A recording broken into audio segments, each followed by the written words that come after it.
Ika dito. Cheers.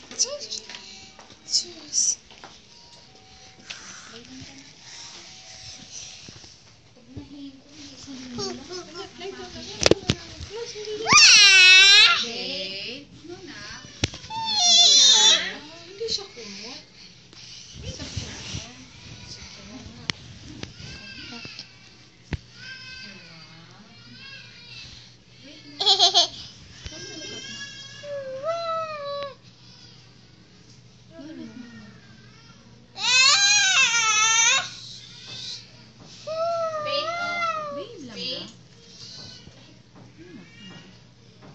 Wala may wheezing pa rin.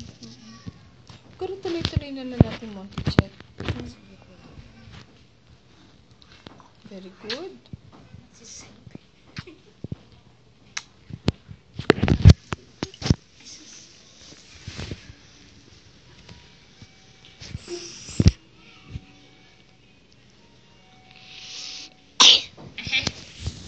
Saka magpapausap pa siya.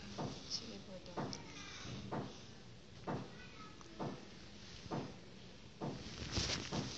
Oh, may pito pa eh.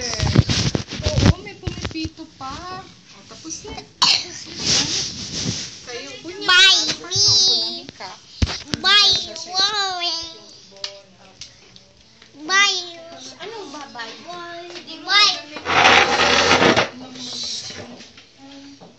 Cheese. Cheese.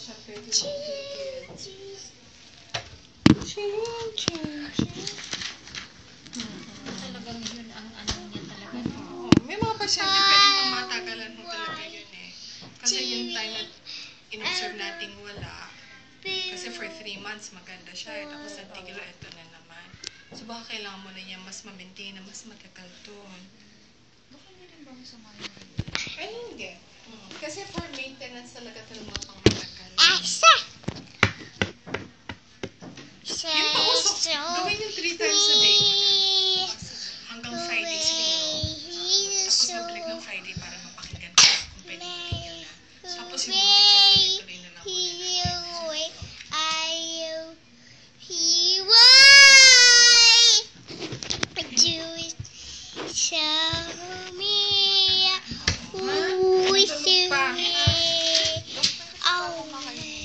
Parang excuse letter. Ano lang naman siya, di ba?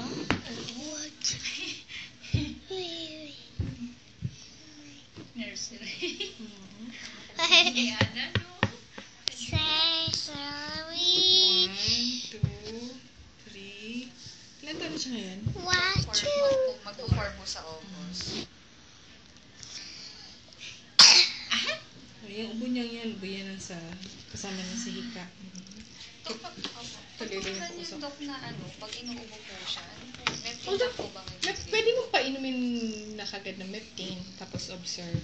Kung mas hingal, tigil mo yung Meptin, pausukan mo ng sandali. Mga 2 araw. Tapos pag nag-okay na siya ulit, then pwede mo na balik sa Meptin.